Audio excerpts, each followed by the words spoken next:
केंद्रीय रेल राज्य मंत्री पटियाला पहुंचे हैं, जहां ब्लास्ट हुआ था उस जगह पर आए हैं, निरीक्षण कर रहे हैं, अधिकारियों से बातचीत की है और जानकारी ली है कि किस तरीके से ये वारदात हुई है और उसके बाद क्या एक्शन लिया जा रहा है। रवनीत सिंह बिट्टू के साथ तमाम जो रेलवे पुलिस के अधिकारी हैं, रेलवे के अधिकारी हैं, स्थानीय प्रशासनिक अधिकारी हैं, वो यहाँ पर मौजूद है। ये डेडिकेटेड फ्रेट कॉरिडोर है जहां पर ये ब्लास्ट हुआ था और इससे पहले इसी ट्रैक पर फतेहगढ़ साहिब में भी जनवरी में हादसा हुआ था। तो रवनीत सिंह बिट्टू से बात करेंगे और जानेंगे कि किस तरीके से ये वारदात हुई है, उसके बाद रेलवे इस मुद्दे को लेकर क्या कर रहा है। रवनीत सिंह बिट्टू के साथ तमाम अधिकारी मौजूद हैं। बिट्टू साहब, कैसे देखते हैं इस घटना को और क्या रेलवे अधिकारी? देखो, यहाँ पे इसमें आईएसआई एजेंसी इन्वॉल्व है। ये इंटरनेशनल लेवल पे जो ग्रुप्स हैं काम कर रहे हैं पाकिस्तान से, उनकी इन्वॉल्वमेंट है। कुछ ही दिन में हमारी और सेंट्रल एजेंसीज प्रेस कॉन्फ्रेंस करेंगी। पर मेरे रेल के एक ऑफिसर और कर्मचारियों की मैं सराहना इनकी करना चाहता हूँ। ये तो किसी और काम के लिए बने हैं, लेकिन देश के लिए ये भी लड़ाई लड़ रहे हैं। यहाँ जब भी ये इंसिडेंस पिछली बार भी हुआ, ये साहब उस टाइम भी मौजूद थे जिस दिन ब्लास्ट हुआ। स्प्रिंटर इनके लगे शीशे में, ये सेफ्टी वाले। फतेहगढ़ साहिब में हादसा हुआ था, उसकी बात कर रहा हूँ। ये उसमें मौजूद थे जब ये हुआ, पर आज भी ये जॉब पे हैं अपने देश के लिए, अपनी रेलवे के लिए। ये तो जो पंजाब में जो हमारा कोई भी, चाहे ग्रेन है, चाहे कोला आना है, अब चाहे मंडियों में जो फसल आ गई उसे खाली करना है, उस चीज में ये रोक डालना चाहते हैं। ये कहां से पता चलता है भी ये आईएसआई का काम है। भी यहाँ पंजाब में अब सीजन चल रहा है, उसको रोकें, कहीं ना कहीं मंडियों में फसल पड़ी रहे, वो एक पैदा हो स्थिति। इसी को क्यों टारगेट किया जाता है, डेडिकेटेड फ्रेट कॉरिडोर को? तो मैं वही तो कह रहा हूं ना, भी यहाँ एक तो ये है भी पंजाब की जो लाइफ लाइन है, पंजाब में से सारा जितना भी माल है, चाहे वो कोला अंदर आना है, यहाँ पे बिजली प्लांट चलने हैं, थर्मल प्लांट चलने हैं, चाहे कोई भी काम फैक्ट्रियों का होना, कोला यहाँ से आना है। अगर हमारे फूड ग्रेन्स बाहर जाने हैं, मंडियाँ खाली होंगी, हमारे गोदाम एफसीआई के खाली होंगे, तो उसे डिस्टर्ब करने के लिए भी एक पैनिक का माहौल बन जाए, एक डर का माहौल बन जाए। आईएसआई खुद ऑपरेट कर रही है ये चीज़, और बाकी तो वो लगे रहते हैं पंजाब में एक जंग चल रही है। 200 से ऊपर ग्रुप हैं जो यहाँ पे लगे हुए हैं हर वक्त रेल के ऊपर। तो बहुत ही कई चीज़ें सामने आ जाती हैं, फिर मीडिया में बतानी पड़ती हैं। बहुत इंसिडेंट्स ऐसे हैं जो हम वैसे उनके कामयाब नहीं होने देते, कोशिश करते हैं रोकने की, वो कर देते हैं, लेकिन वो लगातार निरंतर। यहाँ से नेशनल हाईवे बिल्कुल करीब है, इसलिए वहाँ से एक मोटरसाइकिल से, ये देखो आपको दिखेगा, चल के आके भी यहाँ पे आके वो कोई भी ऐसा काम कर सकते हैं। लेकिन जब उसे कल कोई लगा भी यहाँ से एक ट्रेन की मूवमेंट और हो रही है, उससे लाइट दिखी, जहाँ कोई आवाज़ आई, तो जल्दबाजी में तार लगाने में कोई गलती हो गया, जिससे वो खुद ही वो उड़ गया। लेकिन उसके साथ के लोग थे जो लगता है उसकी बॉडी को 200 फीट तक दूर लेके गए हैं, जहाँ और भी उन्होंने कुछ और भी लोग मौजूद थे। 4 लोग तो पकड़े ही गए हैं।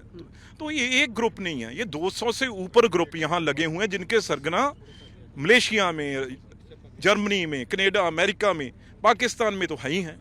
आपको पुलिस की थ्योरी कैसे देखते हैं? पुलिस की थ्योरी को जो कहती है कि लो इंटेंसिटी थी, लेकिन हमने देखा कि चीथड़े उड़ गए बॉडी के, बहुत दूर मिली है बॉडी, उसके कपड़े भी काफी दूर। इससे कोई फर्क पड़ता है? लो से हाई से आप क्या चाहते हो भी और बड़ी हो? इस चीजों में नहीं पड़ना चाहिए। ये गलत मेथड है किसी भी चीज को देखने का। ब्लास्ट मतलब ब्लास्ट है, तो इसलिए इसको हम अगर अभी गहराई से इसे पकड़ लेंगे तो ज्यादा अच्छा होगा। अगर इसे छोटा बड़ा बता के निकलने की कोशिश करेंगे, वो नहीं। इसे ब्लास्ट है, ये आईएसआई टेररिस्ट खालिस्तानियों का काम है, दैट्स ऑल। उसे छोटा बड़े की बात नहीं है, उसे उसी तरीके से लेना पड़ेगा। ब्लास्ट है। तो अभी बहुत चीजें निकल के आपको शाम तक सामने आ जाएगी। अंतिम सवाल है सर, कैसे सिक्योरिटी और सेफ्टी इंश्योर की जाएगी? क्या कदम रेलवे उठाने जा रहा है? देखो, देखा सीसीटीवी नहीं है यहाँ कहीं भी, कोई सारी सेंट्रल एजेंसीज इसमें काम कर रही हैं। इतनी बड़ी पैसेंजर तो ट्रेन चलती रहती हैं, आती जाती रहती हैं। यहाँ क्योंकि फ्रेट है, फ्रेट की 30 हमारे यहाँ पे जो ट्रेन्स निकलती हैं, जो रैक निकलते हैं, तो इसलिए उनके बीच में थोड़ा टाइम मिल जाता है। तो पर अब इतना ये तो कलकत्ता तक यहाँ से जाती है, लुधियाना से। हर जगह कैमरा तो लग नहीं सकता, लेकिन जहाँ जहाँ सेंसिटिव पॉइंट है, जैसे जहाँ वनरेबल जगह है वहाँ कैमरे भी लगेंगे, सोलर कैमरे भी लगेंगे, और ख़ास तौर पे वहाँ पे पेट्रोलिंग है वो बढ़ाएंगे। चाहे लोकल पुलिस है, चाहे जीआरपी है, चाहे हमारी आरपीएफ है, और सेंट्रल फोर्सेस की मदद से बढ़ाएंगे। और ड्रोन है जिसका हमने फैसला किया, लंबे जो पटरी है जहाँ पे, वहाँ से ड्रोन, क्योंकि कैमराज रात को काम नहीं करेंगे, दिन में कैमरा काम करेंगे, रात को कैमरा काम नहीं कर सकते, तो ड्रोन से ये काम लेंगे। आजकल ऐसी कोई कमी नहीं है।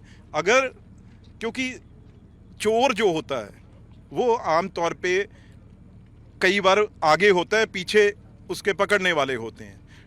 अब हमें मौका मिला है तो इसको हम सिक्योर करेंगे। ये ऐसा थोड़ी है अभी अब बार बार उनको ये मौका मिलता रहेगा, लेकिन भगवान हमारे साथ है, जो करने आया था उसे खुद ही भुगतनी पड़ी है। तो रवनीत सिंह बिट्टू केंद्रीय रेल राज्य मंत्री बता रहे हैं कि जो हादसा हुआ है, जो वारदात हुई है, आगे से ऐसी वारदात ना हो, इसके लिए ड्रोन से निगरानी भी ट्रैक की जाएगी, सीसीटीवी कैमरा लगाने पर भी विचार चल रहा है, साथ साथ पेट्रोलिंग भी बढ़ाई जाएगी।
खबरों की रणभूमि में यहां शोर नहीं, सोच लड़ती है। जहां शब्द नहीं, फैक्ट्स वार करते हैं, और हर सवाल खोलता है सच की नई परत।